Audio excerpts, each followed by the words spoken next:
Olá pessoal, tudo bem com vocês? Espero que tenham passado um excelente final de semana aí e estejam animados para esse fim de semestre. Está acabando esse semestre extremamente difícil para todos nós, né? Bem, hoje é a nossa última aula antes da prova. Nós vamos concluir o tema doação. Nós estávamos falando até a aula passada das causas de revogação da doação, né? E examinávamos particularmente a revogação da doação por execução do encargo. Paramos no ponto em que eu tratava a respeito da mora, né? Eu disse que a mora, no cumprimento do encargo, se o contrato previsse um prazo determinado, se dava a partir do momento em que esse prazo fosse cumprido. Então, se o contrato previsse 2 anos para a execução do encargo, decorridos os 2 anos da assinatura do contrato, se eventualmente o encargo não estivesse cumprido, o donatário automaticamente incorria em mora nos termos do artigo 562, primeira parte do Código Civil. A doação onerosa pode ser revogada por execução do encargo se o donatário incorrer em mora. Não havendo prazo para o cumprimento, o doador poderá notificar judicialmente o donatário. Então, se há prazo para cumprimento e o encargo não é atendido, configura-se a mora e a partir desse momento o doador tem a possibilidade não obrigação, de ingressar com ação revocatória por execução do encargo.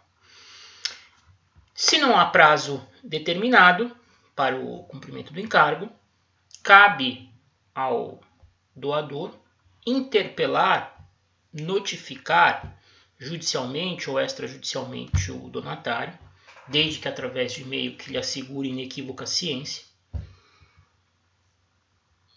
do prazo para cumprir o encargo fixado pelo contrato. Então, vamos imaginar, houve uma doação para uma determinada pessoa jurídica com o compromisso de que ela, no terreno, construísse uma escola. Mas o contrato de doação não estabelece prazo para que ocorra essa construção de escola.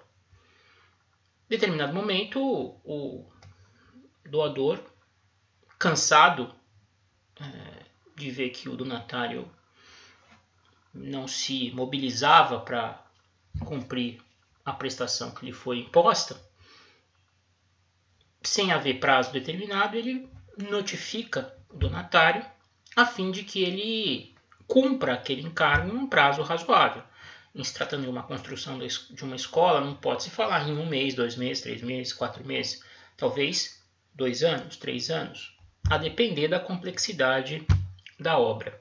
Então, se não há prazo fixado no contrato de doação com encargo para a execução do encargo, caberá ao doador notificar o donatário, concedendo-lhe prazo razoável, adequado, para a execução do encargo. Somente se houver o decurso desse prazo fixado na notificação, na interpelação, sem o cumprimento, é que estará caracterizada a mora e assim o doador poderá, eventualmente, se desejar, revogar a liberalidade. Força maior, inadimplemento involuntário.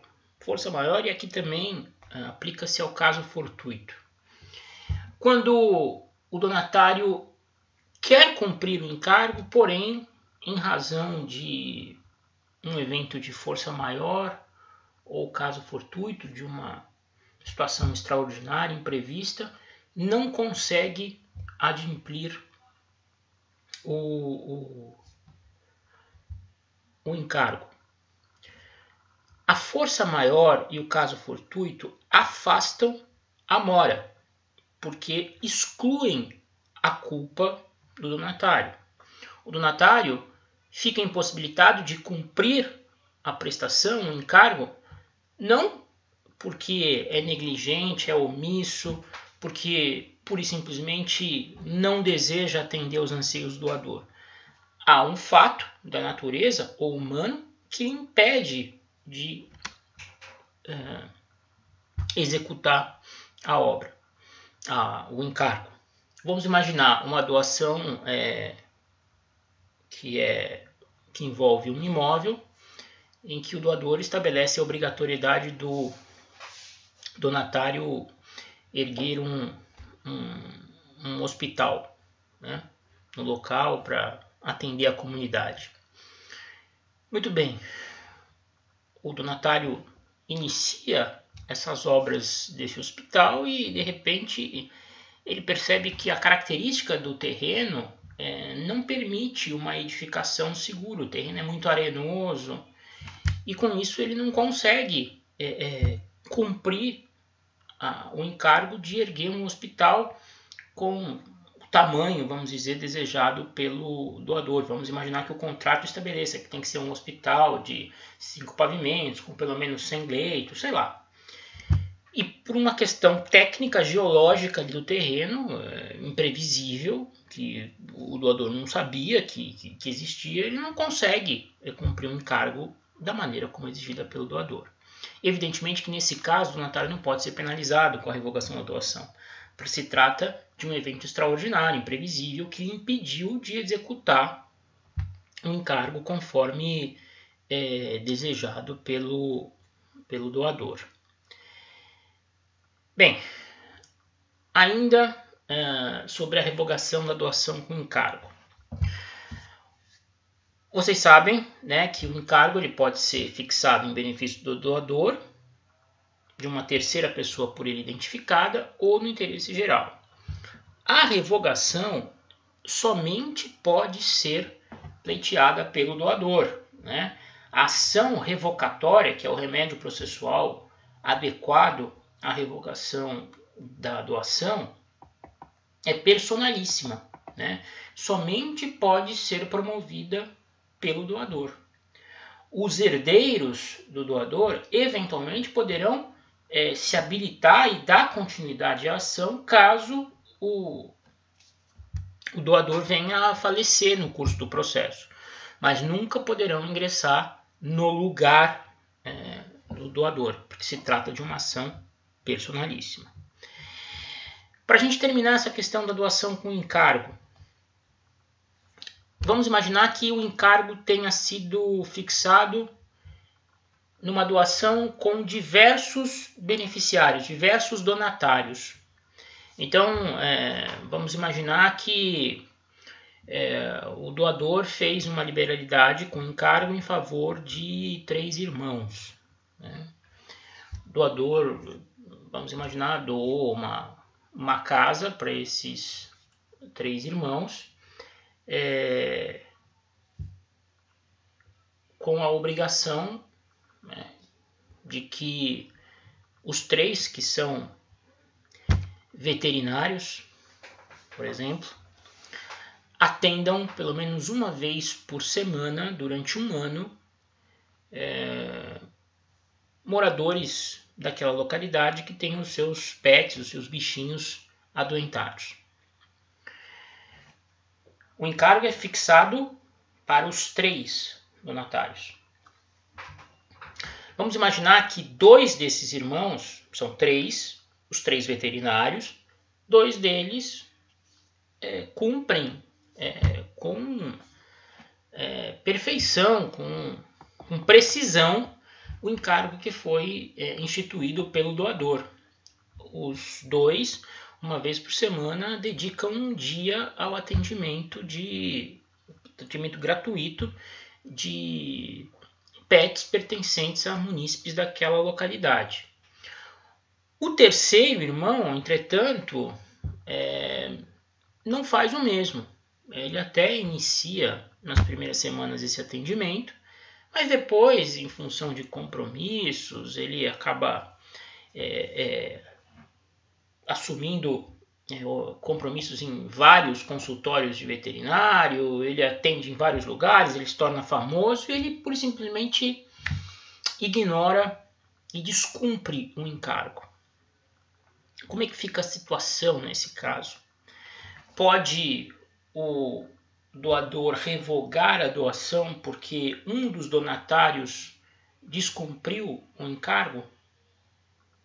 Essa é uma pergunta complicada, né? Bem, se o encargo for indivisível, o inadimplemento será considerado total e então o doador poderá revogar a doação, mesmo os demais donatários tendo executado a sua parte. Agora, se o ônus for divisível, não é justo que a revogação alcance a todos, devendo ser excluídos os que o cumpriram, bem como aqueles a quem o doador quiser perdoar a falta. Então, trazendo isso para o nosso exemplo, em princípio, o encargo aqui é divisível, né? Cada um dos irmãos pode executar os serviços em favor da coletividade separadamente, não dependem um do outro. Então, nesse caso específico, o doador poderia revogar a liberalidade apenas em relação àquele donatário faltoso, né? Não seria justo os outros que vêm cumprindo as suas respectivas prestações de maneira correta, respeitando a vontade do doador, serem penalizados com a revogação da doação. Agora, fosse um encargo indivisível, né, que todos obrigatoriamente devessem concorrer para a sua execução, a inexecução por apenas um poderia penalizar todos eles, né? Vejam, nada impediria que nesse contrato de doação celebrado entre o cidadão que doou a casa e os veterinários, irmãos, nada impediria que o doador, na cláusula que estabeleceu o encargo, estabelecesse que aquele encargo possuía natureza indivisível. Se não houver nenhuma cláusula definindo a natureza do encargo, presume-se que se ele pudesse ser executado isoladamente por cada um, ele é divisível, só pode haver revogação em relação àquele que houver descumprido a sua parte. Agora, se no contrato ficar definido que o encargo, os atendimentos, têm que ser obrigatoriamente executados pelos 3 em conjunto, né, torna-se uma obrigação indivisível e, uma vez um deles apenas descumprindo o determinado pelo doador, isso vai poder gerar a possibilidade do doador revogar essa liberalidade em relação a todos. Tudo bem? Então, nós terminamos aí, abordamos as questões que faltavam a respeito da revogação da doação com encargo. Nos próximos vídeos, nós passamos a analisar a revogação por ingratidão do donatário, tá certo?